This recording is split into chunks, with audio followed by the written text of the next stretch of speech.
अस्सलाम वालेकुम viewers. Novel सलेमन episode number 8। हिजाब ने क्लब में कदम रखा तो क्लब देखकर हैरान रह गई। कॉलेज की कई स्टूडेंट्स यहाँ पर मौजूद थी, नशे की हालत में इधर से उधर गिरते। उफ, और ये लड़कियाँ भी अजनबी नहीं थीं। उसे यकीन नहीं आ रहा था कि ये इसकी कॉलेज की लड़कियाँ हैं जो अपने आप को डांप कर रखती थीं। हिजाब, तुम यहाँ क्या कर रही हो? चलो आओ वहाँ चलते हैं। सिदरा इसका हाथ थाम कर ज़बरदस्ती एक टेबल की तरफ ले जाने लगी। नहीं नहीं, ठीक हूँ। हिजाब ने अपना हाथ छुड़वाना चाहा। सिदरा समझ गई कि वो घबरा रही है। उसे समझा बुझाकर अपने साथ लेकर आने लगी। तुम यहाँ बैठो, मैं तुम्हारे लिए कुछ पीने के लिए लाती हूँ। सिदरा मुस्कुरा कर कहती एक तरफ जाकर एक लड़के के साथ खड़ी हो गई। हिजाब इसकी एक एक हरकत नोट कर रही थी। वो अपने आप को काफ़ी सहमा हुआ पेश कर रही थी। वह घबरा कर इधर उधर देख रही थी, जिसे देखकर सिदरा काफ़ी महसूस हो रही थी। ऐसे लग रहा था जैसे उसका मकसद पूरा हो रहा है। काफ़ी अमीर लड़की है, हम इससे काफ़ी फ़ायदा हो सकता है। इसकी वीडियो बनाकर हमें फ़ायदा होगा। जाओ इसके लिए एक गिलास तैयार करके लाओ। सितार के हुक्म के मुताबिक वो लड़का फ़ौरन काउंटर की तरफ चला गया और एक गिलास लाकर उसको दे दिया। वो खामोशी से गिलास उठाकर वापस आ गई। मुझे प्यास नहीं लगी। Sitar, thank you so much. हिजाब ने घबराते हुए गिलास खुद से दूर किया। घबराने की ज़रूरत नहीं है, सिर्फ जूस है। यहाँ सब आज़ाद हैं, तुम जैसे चाहे रह सकती हो। वो ज़बरदस्ती जूस का गिलास उसके लबों से लगाते हुए बोली। हिजाब को मजबूरन जूस पीना पड़ा। थोड़ी देर में उस गिलास ने अपना काम शुरू कर दिया। इसे होशो हवास से बेगाना होते देखकर सिदरा ने पीछे खड़े लड़कों को इशारा किया। इशारा मिलती ही वो उसकी तरफ बढ़े। जावेद, ये किसका घर है? तुम यहाँ क्यों आए हो? एहसास ने घर देखते हुए उससे पूछा। ये एक बहुत ही खूबसूरत मगर छोटा सा मकान था जिसमें हर तरह की जदीद तरीन आसाइशों से सजाया गया था। इसके इस तरह सवाल करने पर जावेद ने इसका हाथ थामा और उसे बाहर ले आया। अभी तो घर के अंदर कदम रखे हुए 2 मिनट भी नहीं हुए थे, वहाँ से वापस ले आए। क्या हुआ जावेद, हम वापस जा रहे हैं? यूँ अचानक वो बाहर के रास्ते उसके साथ चलते हुए पूछने लगी।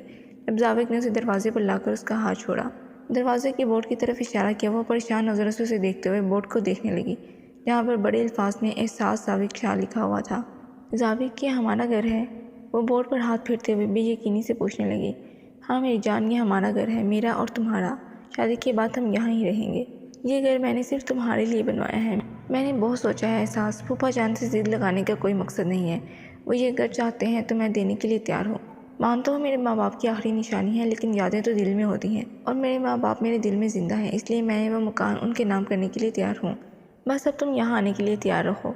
वो उसके माथे पर अपने लब रखते हुए बोला। इसके लिए वो माँ बाप की आखिरी निशानी तक देने पर तैयार था। ये सोच आते ही उसकी आंखों में पानी बनने लगा। खबरदार एहसास, अगर तुमने एक आंसू बहाया, तुम्हें मालूम है मुझे तुम्हारी आंखों में आंसू बिल्कुल अच्छे नहीं लगते।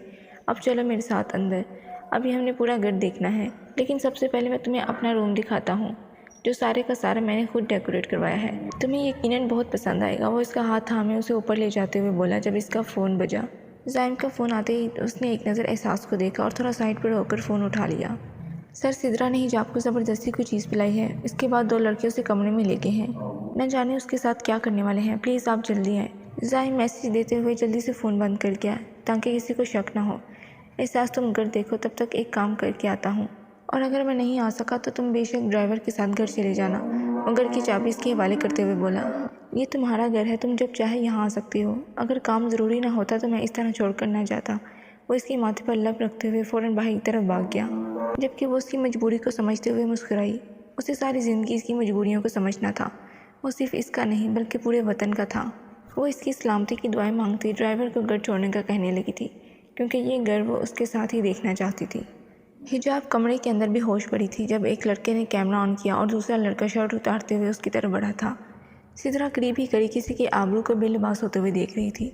सब तैयार है ना? लड़के ने आखिरी बार पीछे मुड़कर देखा तो दूसरे लड़के ने उसे अंगूठे का निशाना दिखाते हुए यकीन दिलाया। शर्ट को दूर फेंकते हुए वो हिजाब के दुपट्टे को उतारने लगा, इससे पहले कि वो हिजाब का दुपट्टा हटाता। हिजाब ने फुर्ती से उसका हाथ पकड़ा और झटका देते हुए उसका हाथ में रोड़कर पीछे कमर पर लगा लिया। बहुत जल्दी है बच्चे, पहले अपने बाप को तो आने दे। हिजाब ने अपनी पेंसिल हील वाला पैर रखकर उसके पेट पर मारा, जिसे वो लड़खड़ाता हुआ दूर गया। हिजाब अब दूसरे लड़की गई थी जो उसकी हिम्मत पर गुस्से से चिल्लाता हुआ आगे आया। वो नाजुक सी लड़की किसी शेरनी की तरह उसकी तरफ बढ़ रही थी। वो कोई बेबस लड़की न थी। वो जितनी नाजुक दिखती थी उतनी बहादुर और निडर थी। कराटे चैंपियन, बॉक्सिंग में ब्लैक बेल्ट होल्डर। लड़की को समझ के क्या रखा है तुम लोगों ने? इसने ज़मीन पर पड़े लड़कों के करीब बैठते हुए पूछा। क्या तुम्हें होश में लाकर मिन्नतें करवाओगे? प्लीज़ मेरे साथ ऐसा मत करो, मैं किसी को मुंह दिखाने के लायक नहीं रहूँगी। ना बेटा, इस मामले में तुम्हारी माँ हूँ मैं। तुम्हारी माँ ने तुम्हें सिखाया नहीं कि औरतों से किस तरह से बात की जाती है, लेकिन तुम्हारी ये माँ तुम्हें ठीक से सिखाएगी, लेकिन यहाँ नहीं, जेल की 4 दीवारों के बीच। وہ اپنی ہائی ہیل سینڈل اس کے سینے پر رکھتے ہوئے ذرا وزن ڈال کر بولی، جبکہ اس دوران سدرا نے وہاں سے چپکے سے نکلنے کی کوشش کی، لیکن اس سے پہلے ہی زائم دروازہ بند کر چکا تھا۔ سدرا ڈارلنگ، کچھ زیادہ ہی جلدی نہیں ہے یہاں سے نکلنے کی؟ تم بھی تیار ہو جاؤ سسرال جانے کے لیے۔ کون ہو تم؟ اس کی بات میں مکمل نہیں ہوئی تھی جب سدرا نے پوچھا۔ ارے بچے، ابھی تعارف کروایا تو صحیح، تمہاری اور ان سب کی ماں ہوں میں، اور اب تمہارے پچھواڑے پر پھینٹی لگا لگا کر بتاؤں گی کہ کون ہوں میں۔ جو کام تمہاری کم عقل مائی نہیں کر سکی وہ میں کروں گی۔ چلو آج زیادہ باتیں نہیں میری اچھی بیٹی، چل تجھے عقل کی الف بیز پڑھاتی ہوں۔ ایک زوردار تھپڑ سدرا کے منہ پر جاڑتے ہوئے بولی۔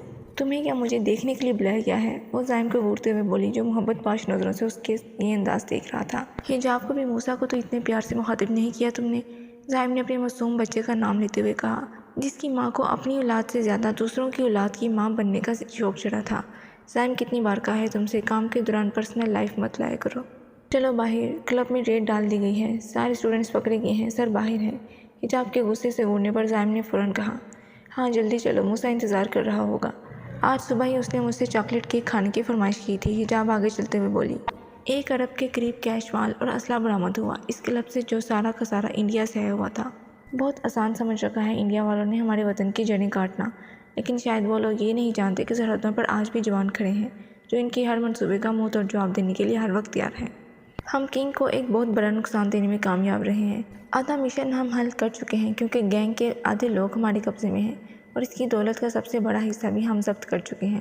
حجاب نے بہت اچھا کام کیا ہے، اس کی ہمت کی داد دینی پڑے گی۔ ہمارے وطن کو تمہارے جیسی آفیسرز کی ضرورت ہے۔ حجاب، گڈ جاب، ویل ڈن۔ زاوق نے کھل کر اس کی تعریف کی تھی، جب اس نے مسکراتی نظروں سے زائم کی طرف دیکھا، جس کی تعارف میں زاوق نے ایک لفظ بھی نہیں بولا تھا۔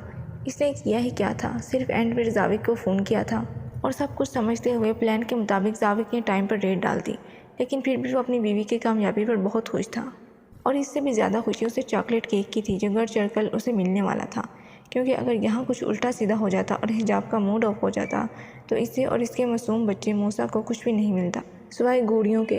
زاوق، تیرے برتھ ڈے والے دن ہمیں اتنی بڑی کامیابی ملی ہے، سیلیبریشن تو بنتا ہے، شام نے اسے دیکھتے ہوئے کہا۔ نہیں بالکل بھی نہیں، موسیٰ ابھی تک جاگ رہا ہوگا، ہمارا انتظار کر رہا ہوگا، آپ پارٹی کریں، ہم گھر کے لیے نکلتے ہیں، حجاب نے فوراً سے کہا۔ رائٹ، سب سے پہلے فیملی، شام نے اس کی بات پر مسکراتے ہوئے کہا۔ نو سر، سب سے پہلے وطن، پھر فیملی، حجاب نے اس کی بات پر مسکراتے ہوئے کہا، جبکہ زاوق سر ہلا کر رہ گیا۔ شاید آگے چل کر اس کی زندگی بھی ایسی ہی ہونے والی تھی، لیکن وہ جانتا تھا احساس سب سمجھ جائے گی۔ وہ شام کے ساتھ ہوٹل میں بیٹھا اپنی برتھ ڈے سیلیبریٹ کر رہا تھا جب اس کا فون بجا۔ ہیلو سر، تھانے پہنچتے پہنچتے گاڑی سے 3 لوگ بھاگ گئے ہیں، ہم نے ہر جگہ ڈھونڈا لیکن وہ کہیں نہیں ملے، مجھے لگتا ہے اس مشن میں وہ 3 بہت اہم تھے، جس کی وجہ سے کنگ اور اس کے کافی لوگ ڈرے ہوئے تھے۔ آفیسر نے اسے پوری بات بتائی، بھاگنے والوں میں جوید، سدرا اور ارسلان شامل ہیں۔